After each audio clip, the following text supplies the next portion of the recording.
joining us for Future Proofing Your RCM Team, Best Practices and Use Cases for Generative AI. Today's agenda will cover introductions here in a second, and then we will show generative AI in action, discuss generative AI in the revenue cycle. Joel will describe some of Johns Hopkins automation and AI experience, and then we'll share some advice and lessons learned. Today's learning objectives are to understand what Gen AI is and its practical applications within the revenue cycle today, identify how revenue cycle teams can use Gen AI in their day-to-day work even now, and to learn how to reskill and upskill your workforce and gain best practice in change management. Sorry, before we move forward, I'll pass it over to Giles to share some important logistics items before Joel introduces himself. Sorry about that, Giles. Excellent. So on behalf of Becker's Healthcare, I'm Assistant Editor Giles Bruce. I want to welcome everyone. Thanks to you for joining us. As you mentioned, I just have a few quick housekeeping instructions before we begin the presentation.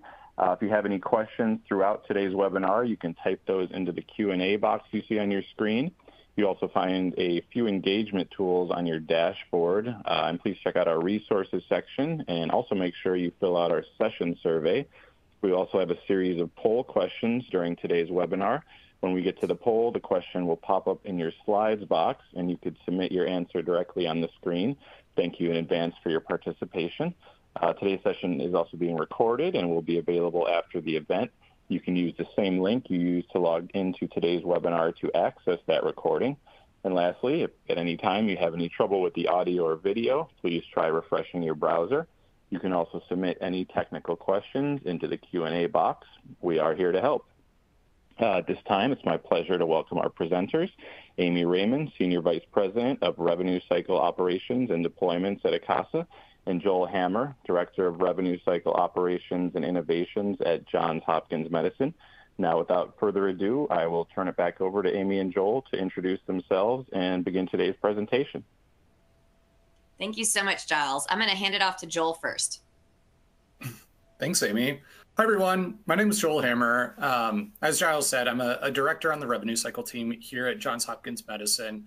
I joined the JHM team in late 2021, and I've done a lot in my time so far, but a lot of what I've done revolves around implementation and tackling a variety of projects around process improvement through technology, including a number of automation efforts and a variety of AI initiatives. So looking forward to chatting more today. Thank you. And I'll do a quick intro of myself. My name is Amy Raymond. I work for ACASA. We are the preeminent provider of generative AI solutions for the healthcare revenue cycle. I've worked in healthcare revenue cycle for about 25 plus years and worked in many different environments from acute care, post-acute care, and the provider space in more traditional rev cycle roles, as well as across implementations and revenue cycle support in consulting as well. And then I've now been at ACASA for about 4 years, where we have been completely focused on implementing automation and now generative AI in the revenue cycle.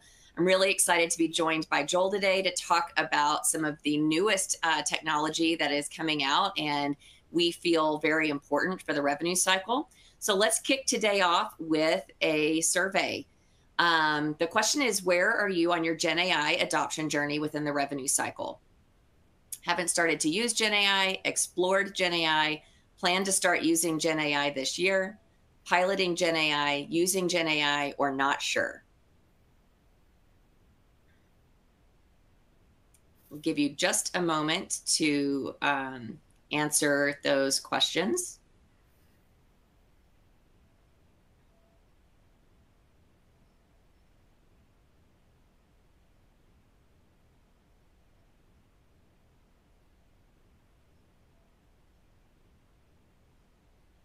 All right, as the results are coming in, we see the greatest amount here at 40% as haven't started using Gen AI yet, to planning to start using, and not sure or has started exploring. first off, I want to say this is totally normal. Generative AI is extremely new, and I would not expect a ton of feedback stating that people already have Gen AI in place and have been using it for a long time or anything like that. So just encouragement that you're in the right spot if you're in that group of exploring, planning to use it, thinking about how to use it. Joel, what do you think about this? And as you, I'm going to jump over to ChatGPT while you're doing this, and we'll hop over there shortly. Yeah, Amy, I would echo everything that you said. I think Gen AI is still in its infancy in the healthcare industry, specifically revenue cycle. So not surprised to see that as our leader.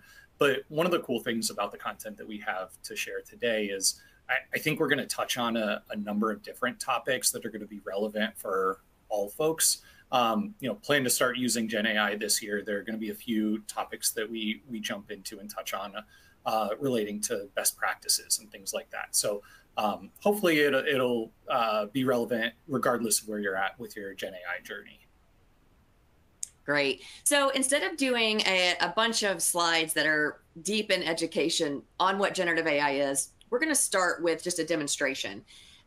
This is ChatGPT, which uses generative AI, and we're going to ask it to write a song for us about let's see, how about patient access director with some sort of life event, getting married. And let's make it what should it be, a country song or a rock song, Joel? Let's go country. All right. Write a country song about a patient access director getting married.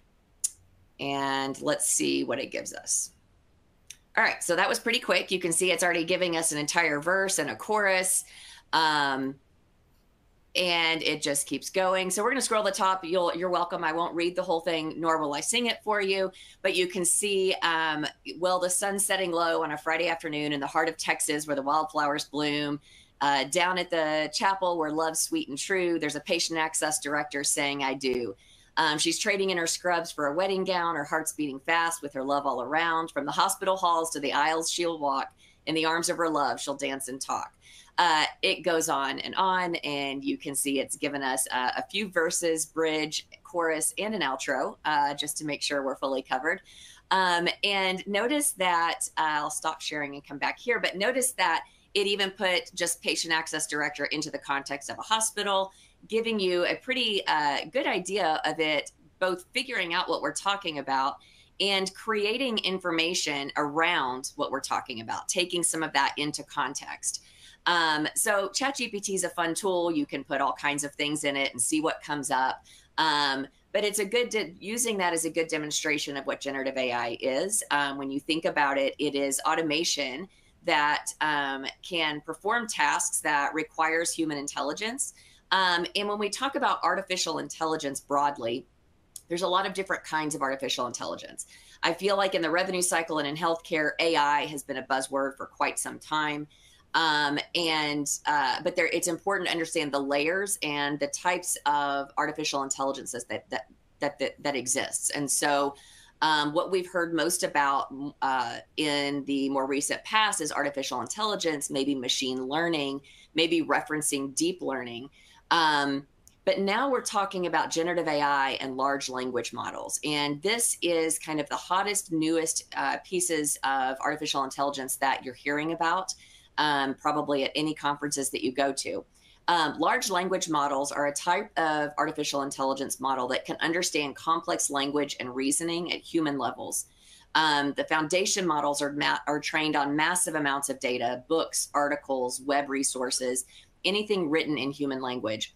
And when you think about ChatGPT, they're very, it's very neat, and you can hear about how it generates information. But if you're thinking about technology, ChatGPT kind of goes a foot wide and a mile deep. And what we'll talk about today, using these large language models and generative AI in healthcare revenue cycle specifically, we'll talk about kind of going a mile deep and a few feet wide, and the depth of information that you can get when you're training these large language models on pertinent contextual healthcare and revenue cycle information. Now, generative AI is using large language models to fill in the blanks and predict words or parts of words. So just like I kind of prompted the ChatGPT to write me a song and I referenced patient access, it started filling in details based on what it knows and how it's been trained in some of those in the context of patient access, and that means they work at a hospital and things like that. And so depending on what the model's seen, it's going to fill in those blanks or predict those words, parts of words, or parts of phrases better or worse. And so when we talk about generative AI and large language models, those are the two main things we'll be focusing on today. And Joel, I'd love to hear just kind of your take and kind of where you guys have been through this, getting layers deep into artificial intelligence.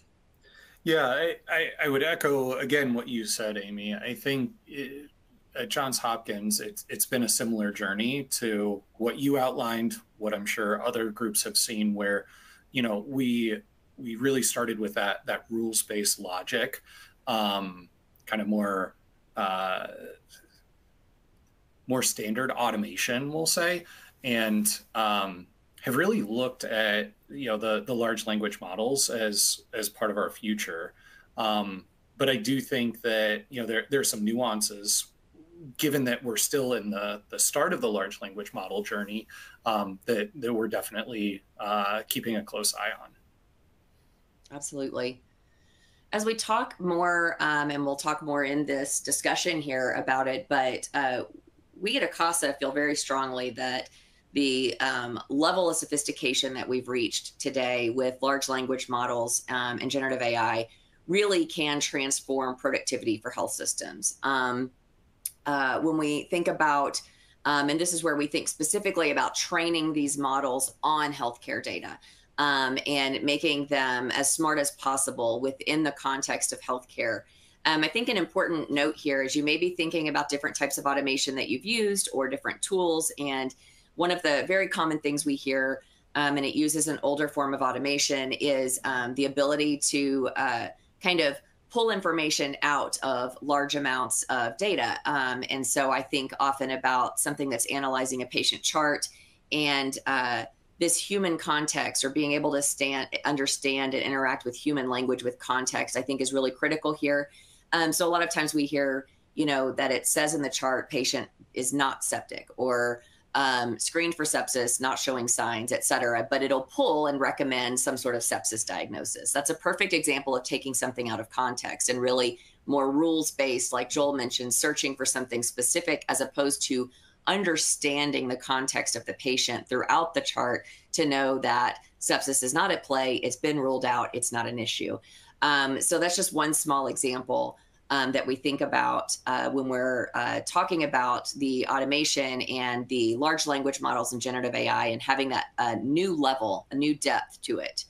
To use another example, I'll use a real life example of how generative AI and large language models can work. You see here, just to orient you to this screen, we have a tool here that kind of goes through the medical record. It pulls in the data, and it's able to analyze that medical record and make recommendations on charts or pieces of the chart and the medical record that would be needed to submit for an auth. And so you can see here on the left, you can see some of the patient charts, parts of the medical record represented: patient instructions, history and physical, progress notes. In the middle, you can see the representation, the excerpts of that piece of the medical record. And on the right, you can see, here's the medical notes documenting the above procedure. You can see direct quotes brought out of those charts, and then you can see a justification that gives kind of what the Gen AI is thinking and why it thinks these records are pertinent for the procedures that are being rendered. You can see the procedures at the top, the CPT codes, the diagnoses. And so the ability to have the large language model scan through an entire record and pull out what's pertinent, and also show the reference language and the justifications, is really an amazing step that's being made here in this technology. Here you can kind of see a summary of each document that's being pulled, and you can kind of see a history towards the bottom. So this is another example of LLMs kind of operating within the healthcare revenue cycle and a demonstration of some of the ability that they have. Because of all of this, we feel very strongly that LLMs unlock the clinical record. It really, creates a very impactful space in the revenue cycle. Think about all of these tasks that we use, and it all of a sudden starts understanding all of these clinical documents and really starts allowing a connection across the clinical and financial portions of the patient's record to understand the patient in a way we never have before. Yeah, Joel, Amy, I would jump in, and I would say the exact same thing. I think the clinical record is absolutely critical to this, but I even look at other areas of revenue cycle as being beneficial. I mean, these historic silos that have always existed within revenue cycle. I mean, the easiest example is revenue cycle versus clinical, but even within revenue cycle, front, middle, and back end revenue cycle, the ability to have these large language models scrape what happened in registration, the specific points in time that maybe resulted in a subsequent denial, and help with some of that machine learning and recommendations for workflow improvements and things like that. I really see that as being one of the next steps for large language models and how we can leverage it in this space to go beyond, yes, just back-end revenue cycle, but clinicals and even front end as well. Absolutely. It really starts to unlock doors that we haven't even thought about yet, or maybe in our wildest dreams. If only this could tell us this, or if only these two pieces of the system would talk. We start realizing we're beginning to have some of those capabilities that a lot of us have been wishing for a really long time. With some of those examples, we'd love to hear from you. What rev cycle use cases do you see Gen AI being useful for? You can pick your top 3. And there are several options here. I won't read them, but just various areas of the revenue cycle. We'd love to hear from you, kind of either what you're already thinking, or if you're very new to this topic, as you've now been listening and thinking about it, where do you see areas that are ripe for generative AI across the revenue cycle? We'll give just a moment for people to jump in and complete the survey here.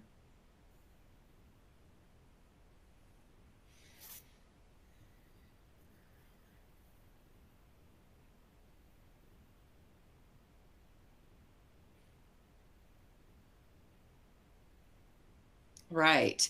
So let's see some of our top areas. Prior auth. I'm scrolling. Oh, denials, appeals, rebills, coding, CDI, eligibility, scheduling and registration.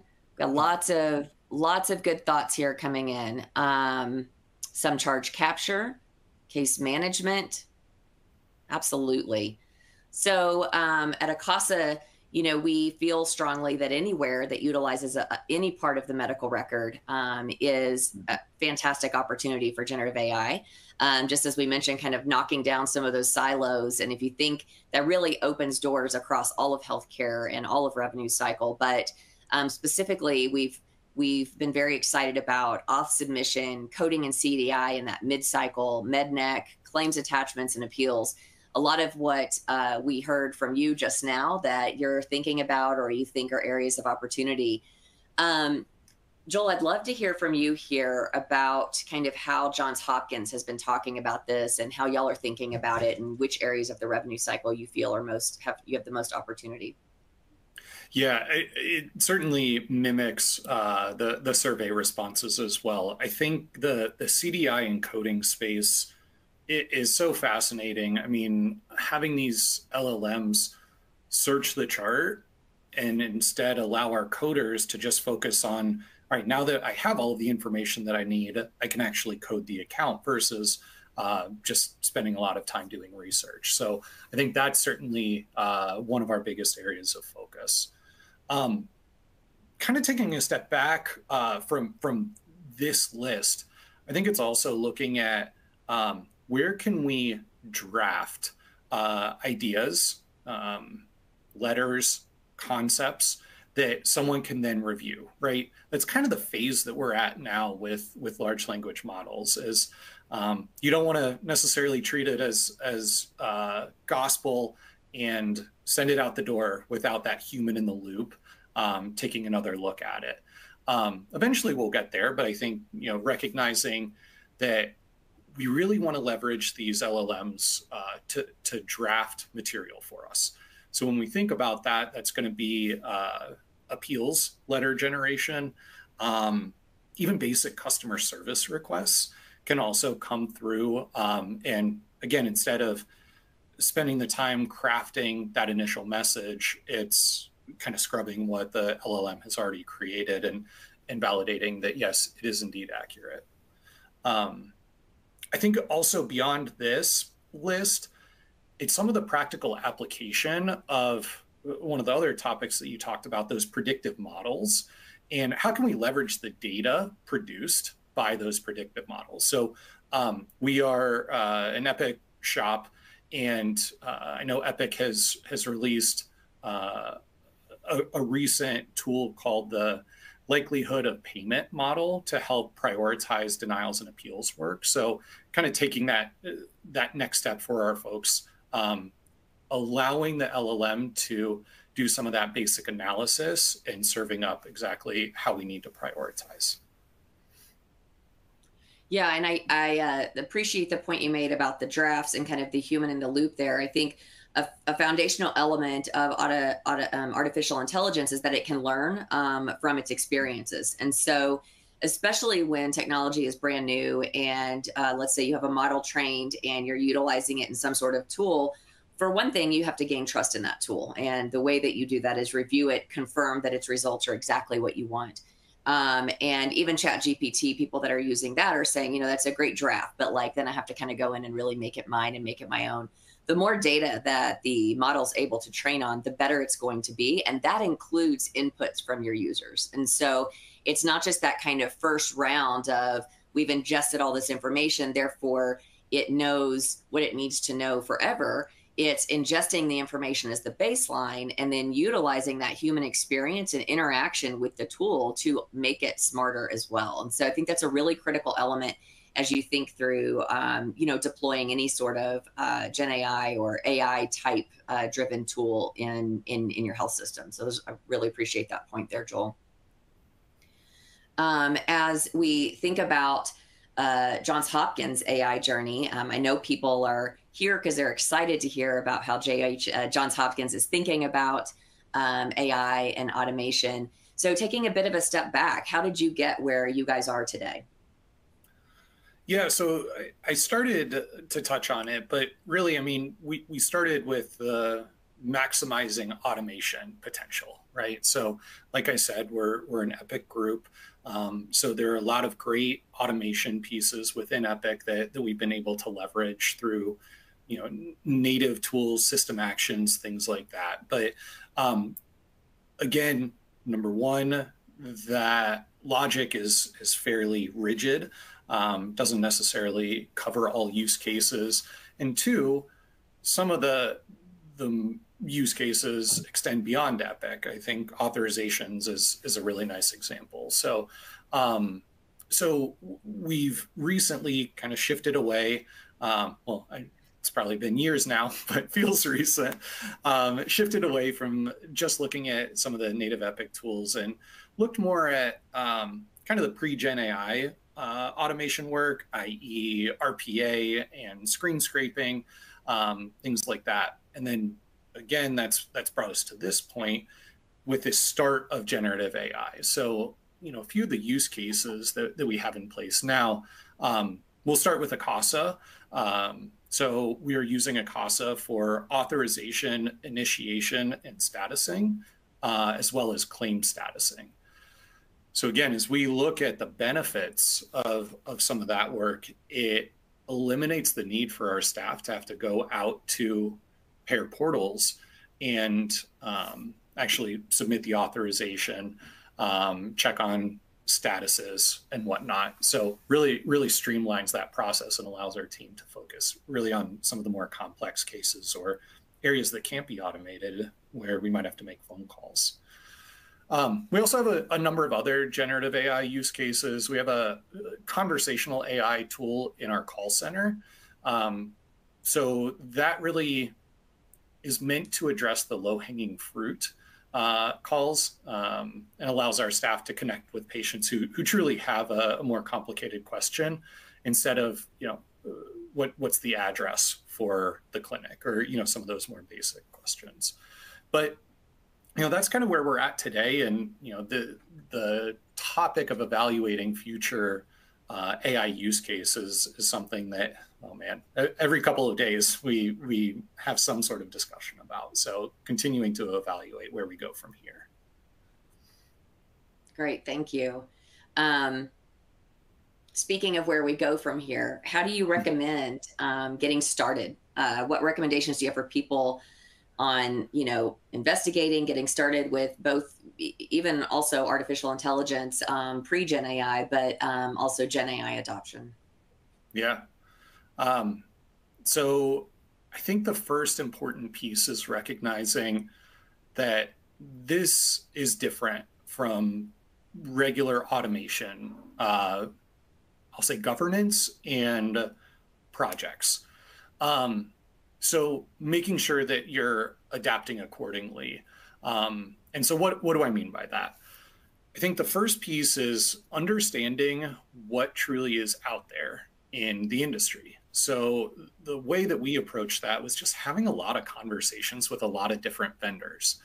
What I found was, after the fifth or sixth conversation, you start to understand what the right probing questions are, what differentiates vendors within the market. And, I'll even go a step further and say, in those conversations, which vendors are very clear that they want to grow with you. This is such an ever-changing landscape, and recognizing that the products that are offered now are likely really good for now, but may become obsolete within the next couple of years. You need to find that vendor who's going to grow with you and has that forward-thinking mindset.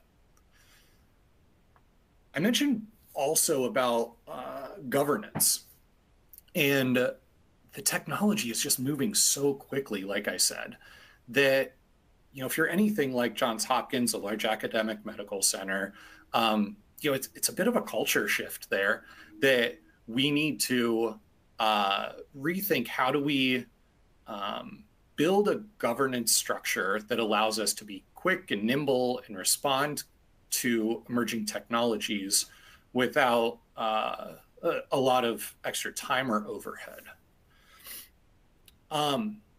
The other piece that I would recommend as you're thinking about how to get started is understanding where we're at from an industry perspective. Where are the products at? As much as we wish there were silver bullets and a single product that solved all revenue cycle needs and concerns, these are really complicated scenarios that we're looking to try to solve. Authorizations are really, really hard, and that's okay. I think it's a matter of not looking for a single solution, a single silver bullet, but instead looking at what is available and taking advantage of that now so that you can start to realize some of that benefit. And then, like I said, continue to grow as the technology grows as well.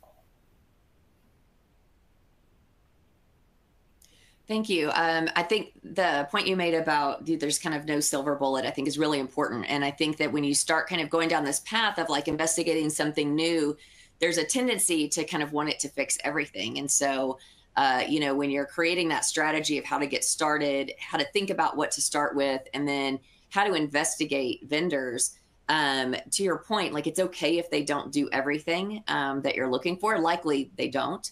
But how does that fit into your overall strategy? And like, that's kind of part of what should always be in your mind, I think. And you and I have talked about this a lot, Joel, of what's the overall strategy? What pieces am I putting together? Which piece is the expert in this part versus the next part? And kind of building those relationships with your vendors so that you're putting together the full picture that gives you the best case optimization of quality, accuracy and productivity for your teams. All right. So now let's talk a little bit about, kind of in this transition to an AI world. You mentioned governance a little bit, but what is Johns Hopkins doing organizationally or departmentally to support transitioning to the more active use of artificial intelligence? I know it's so new everywhere that this is likely in progress, but I'm sure people would love to hear kind of how you guys are thinking about it and what's developing at this point. The first piece that I would comment on is it's not like you get live with AI and then you're done and move on to the next thing, right? This whole process of generative AI is going to exist in perpetuity. It's going to be our new norm. And so making sure that you're setting up tools and processes and governance, as we mentioned before, is really important. So in terms of the processes, thinking about project prioritization and how does this factor in alongside your entire project portfolio from a revenue cycle and IT perspective. The way that we tackled that was, like I said, kind of changing our culture and mindset and adopted this new framework that's identify, pilot, and evaluate. So obviously identifying which product you want to move forward with.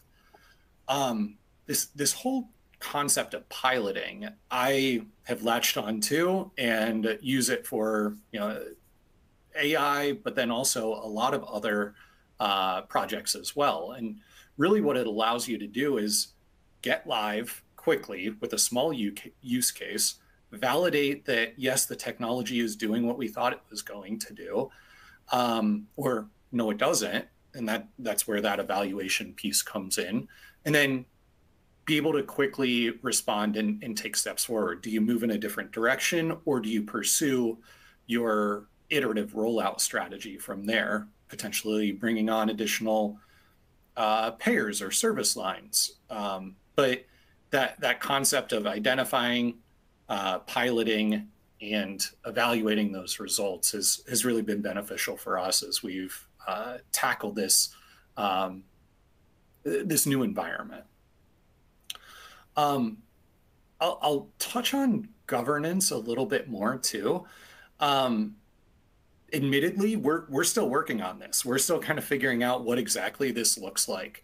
But I know, internally, we're looking at developing an internal responsible AI work group to help vet all of this new functionality, make sure that, yes, this is moving in the direction that we want this to move in. We're not stepping on any toes with different vendors, maybe revenue cycle and clinical.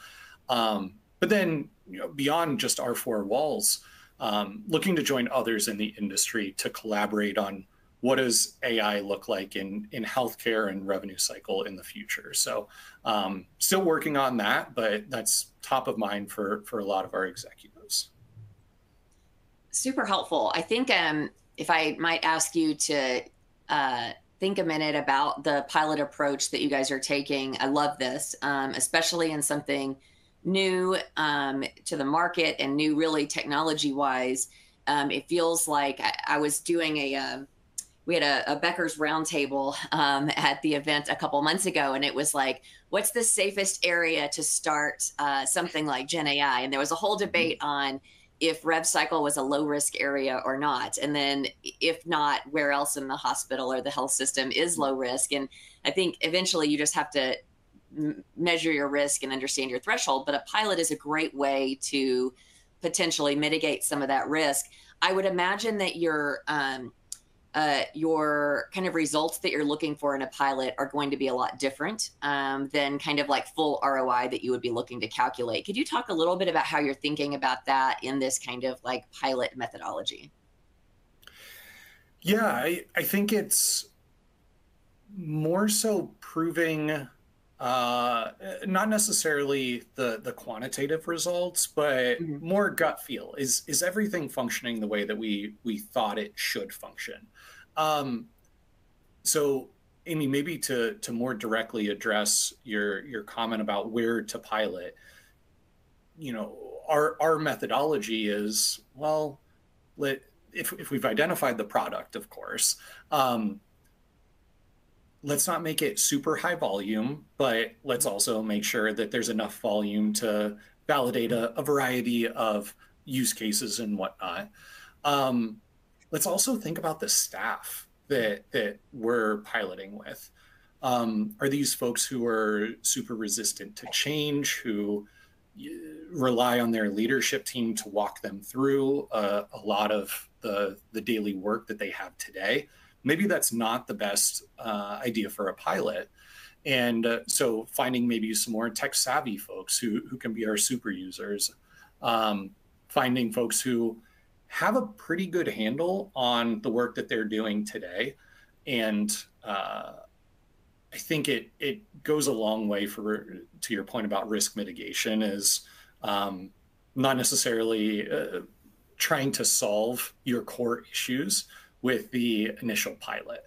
I think everyone's super eager, Amy, to your point, to see the value and prove the value, but you have to walk before you can run. And I think that's what I've learned with generative AI and all of this new landscaping is it's okay to be patient, build some proof of concept first.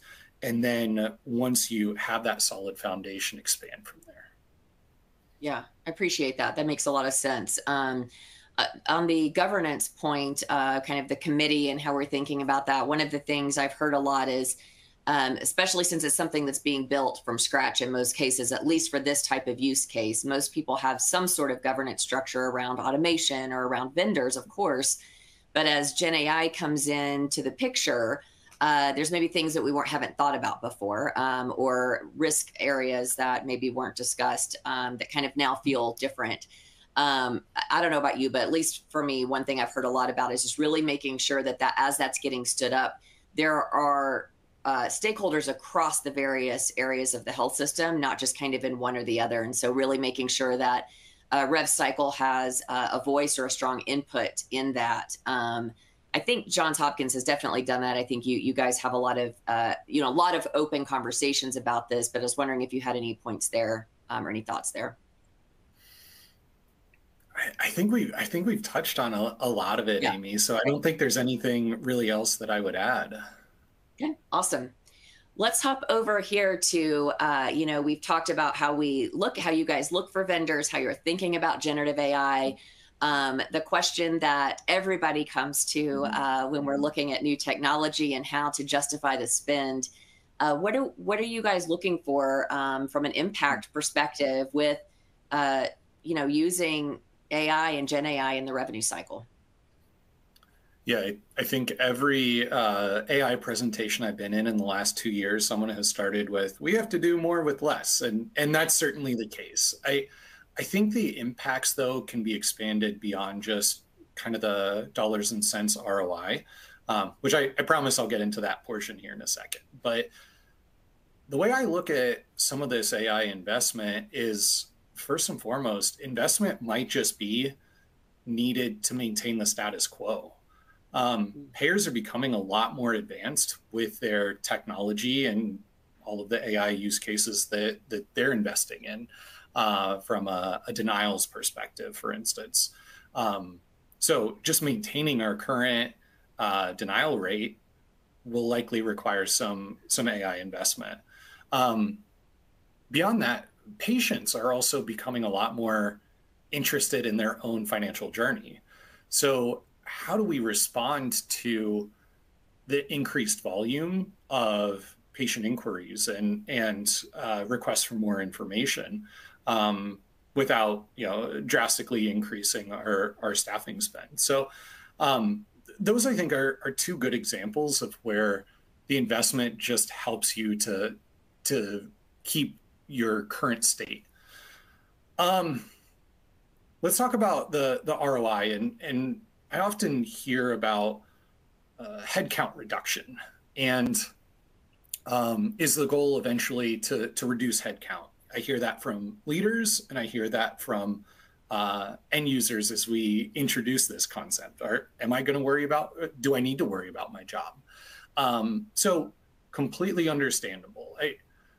What I'll say though, at least in the areas that we've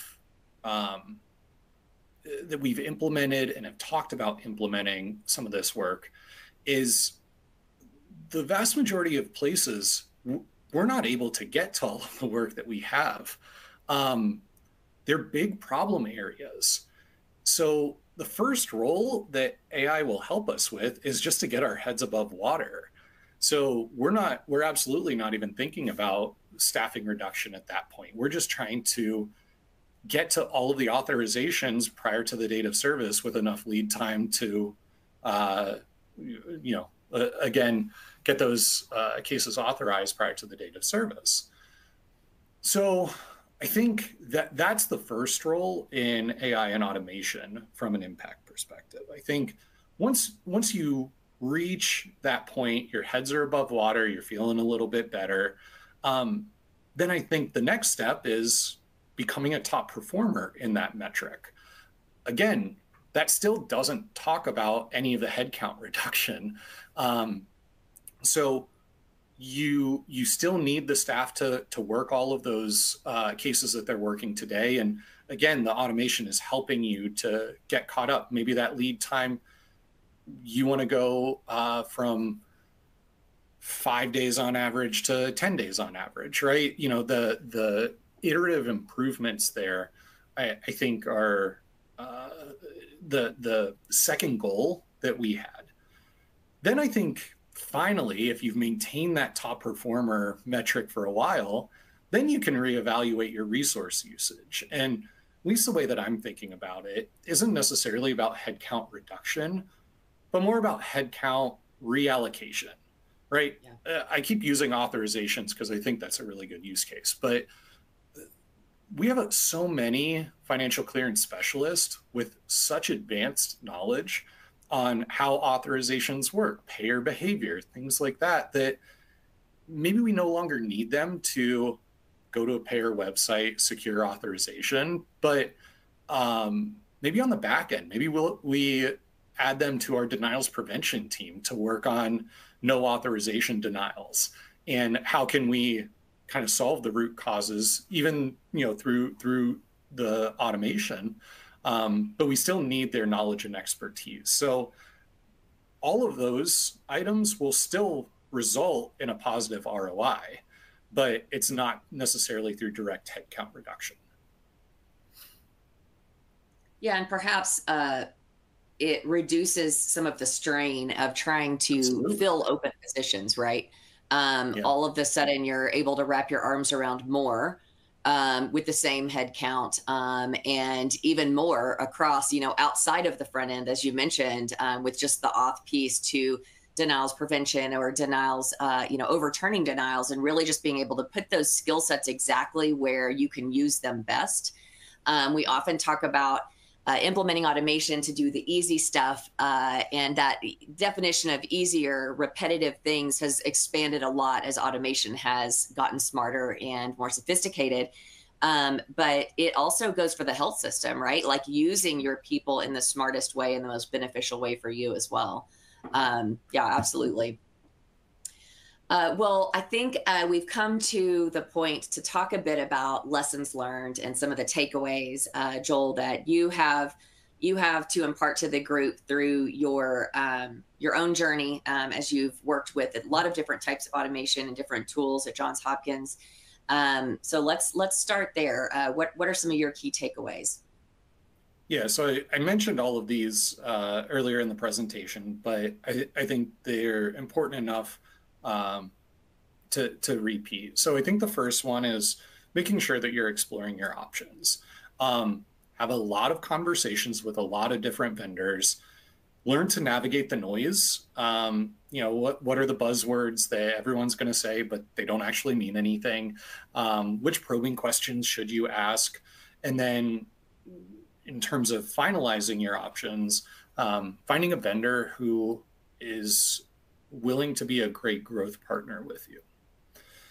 The second one is being nimble, creating tools and processes and governance to allow you to respond to the new rapidly evolving AI technologies. figure out what the right branding is for your implementation strategy. Like I said, we used identify, pilot, and evaluate so that you can get live quickly. The third one that I'll talk about is acting now.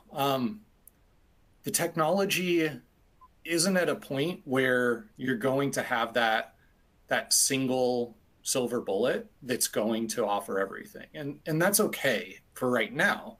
I think I'm cautiously, maybe naively optimistic that we're going to get there in the not too distant future, but take advantage of what the industry can offer now.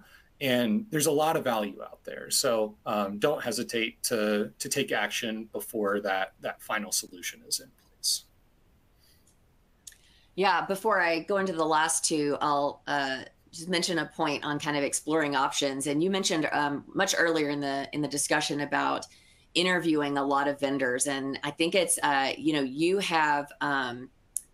you have learned a ton from that. And I think like understanding that you are learning about how people talk about the type of automation and like learn what you can expect from it. It's hard to go into something so new as an informed buyer, but it is really important because kind of understanding what they're offering and what they're delivering and how they do that helps you understand what expectations to put in place around your project and ROI and all of that. So I think I really love that point and kind of your openness about like talking to a lot of different vendors and just learning from each of them, I think is a really critical point, especially for people earlier on in their journeys. I'd love to add engaging your people and starting change management. I'm going to kind of cover those together because I think there's a lot of overlap, but don't be afraid to engage your people in the discussion around any new technology, honestly, but especially automation.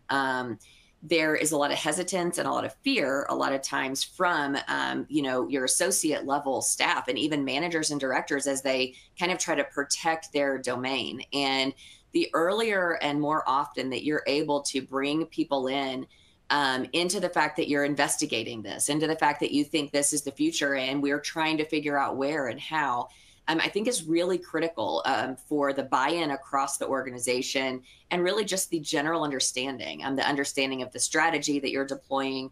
And if you think further down the line into the implementation, you're going to need these people. And from a project perspective, you need those manager and director level stakeholders involved as early as possible because they're really the ones doing the day-to-day, right? And so what a miss it would be to not really use their brain power and think about how these things will work and how to best get that buy-in across the staff and kind of compliance and use. For more traditional automation, that is like, having your team work alongside the automation, onboard it like you would a new hire, and then think about it. If we hired 3 new people, we would be moving people around and making sure we're covering everything. The same thing goes for automation. So I think that's a really important point. And then really starting change management, which kind of step one of change management for me is involving people early and often. But don't negate the importance of the communications that go out, the way you're talking about what you're looking into and how you're going to deploy the work that the tools that you're implementing and who you're involving in that process as early as possible. And so change management is critical for like long-term adoption of a tool, either a tool that your people will actually be touching and using or a tool that works alongside them. And so, a lot of the great points Joel brought up about it not being about headcount reduction, address that head on because that's one of the concerns. Don't let that be the elephant in the room for months and months and then find out people aren't using it because they're scared it's going to, like I have bigger plans for you. Like this is part of it. Let's talk about what that looks like. And so really just an openness and transparency where possible and involving as many people as possible along in the journey. I think we are to some Q&A. So we've got questions coming in. Giles, I'll let you jump in here and let us know what questions we have to answer. Excellent. Thank you, Amy and Joel. Yes, so I'd like to now transition over to our Q&A portion for the remaining time. For our webinar attendees, please feel free to enter any questions in the Q&A box at the bottom of your screen. If we're not able to help you address your question in the time remaining, we're happy to follow up with you offline. Let's go ahead and get into our first question here. Looks like we're going to direct this one to Joel. What has been your rev cycle staff reaction to AI? How did you get the team on board? I mean, Amy touched on a lot of the initial concerns, right? You know, I would say the initial feelings were excitement about, oh, what is this new technology? I'm excited to try it out. Then a little overwhelmed. You know, how is this going to play in my sandbox? And then some skepticism. You know, what is this actually going to deliver? What they say it's going to deliver? How is it going to disrupt me? So I think there was a lot of apprehension at first. But then I'll say, so I think there are two really good examples that I wanted to share from last week. So Amy had shared a screenshot of the Acasa's Auth Advisor tool, and we're in the process of piloting that. Of course, I said how much I'm obsessed with the concept of piloting now. So we had some conversations last week with a few of our end users, and one topic of discussion was one user was so overwhelmed with her work queue volumes. And I think that is another impact that we didn't really touch on, is just the optics of, hey, these folks can clear out their work queues by the end of every day, and the positive response that comes with. The other example that I'll share was we had a user who I think had worked in financial clearance and authorizations for 28 years or so. And I was so worried. I'm like, uh-oh, this is going to be a who moved my cheese situation. And literally the next words out of her mouth were, I am so excited for this technology. This absolutely has been a long time coming. And it's really going to help us to do the work that we want to do. So I think that evolution is really emphasized by that point, and by that example, that folks are starting to come around. But it does take a lot of what Amy was saying of kind of explaining what its role is, that, you know, how we're going to support them through the process, and that they don't need to worry that their job is at risk. Great. Then we have a question here from Kimberly. This one could be for Amy or Joel. So how much IT support is needed for this product? I can start, and then Joel. Oh, yeah, go ahead, Amy. Oh. Yeah. I'll give the kind of more standard answer, and I think you probably have some color you can certainly add to that. But for Auth Advisor specifically, which was mentioned earlier, it requires setting up some API connections to pull over the needed clinical information. We use FHIR, so without going into a ton of detail of what all that is, for those that aren't the experts on that piece on the phone, I'm not either. I would say IT support to set up some of those connections to really get the tool up and running. And then Joel, go ahead, and love to hear you add some color there based on your experience. Yeah, and I'll say this was a big lesson learned of mine. I think, you know, the initial expectation was, oh, very little, because very little is happening inside of Epic. And that's truly not the case, right? Evaluate these types of projects from a bandwidth and prioritization perspective, the same that you would any other projects that still require your health IT, Epic team, what have you. There's a lot of things happening in the background, like Amy had said, that we just need that expertise, either for advisory purposes or actual build and testing and whatnot. So that's probably my simplest way to answer it. Is it's no different from any other project that you would include your respective IT groups.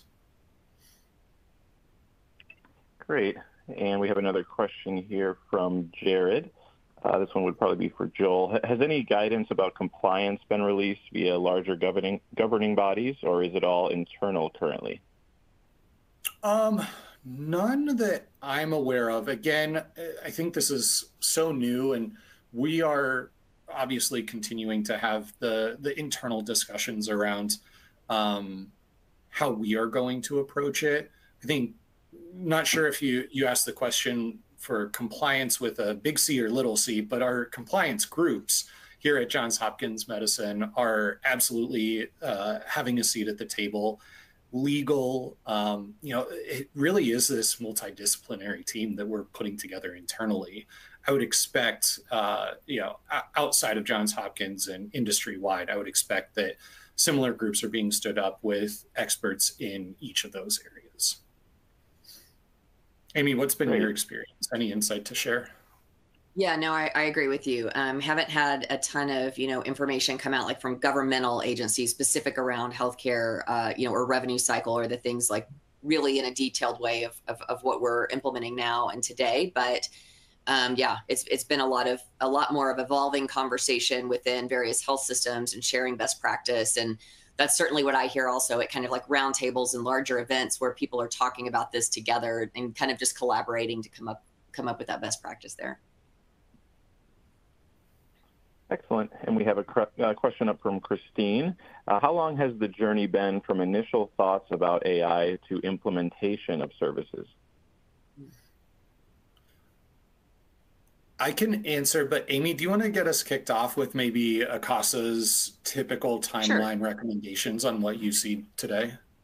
Yeah, that's helpful. Also, in thinking about just AI broadly, that covers a lot. And so we've been in a relationship with Johns Hopkins for a long time with the automation that you mentioned, because a lot of that had been deployed and live for quite a while. So what I would say is from, let's say, excluding a conversation and sales process, our current implementations for more traditional automation and workflows is 3 to 9 months, depending on the complexity of the product or the workflow that's being automated. And that can range from denials to claim status to anything in the kind of more traditional automation workflow. When we're talking about generative AI and the tool that Joel has referenced specifically, a lot of it really depends on getting that connection with the kind of those background things that Joel mentioned. You're not in like this tool specifically, you're not interacting with work queues inside of the EHR or inside of Epic, but you're pulling information out of that through FHIR and HL7 interfaces. And so really the bulk of that time is getting that part set up. And then I would say, depending on your pilot kind of methodology or experience or kind of go live and how you roll that out is up to you. In most cases, we see the FHIR connection taking 2 to 3 months, just depending on resources and availability on the health system side. And that can vary greatly, again, depending on availability and resourcing. Thanks, Amy. Yeah, and I'm going to maybe take the question a little bit differently because, Amy, I think you answered a lot of the more nuts and bolts recommendations. I think I will emphasize what Amy said about the fact that it depends on the AI tool that you're talking about. It also depends, the question I think said, until implementation of services. I think it does define, it's important to define what is your end state for your initial go live. Is it just getting live with a basic understanding, like I said, a single payer, a single service line, a single letter, whatever that is?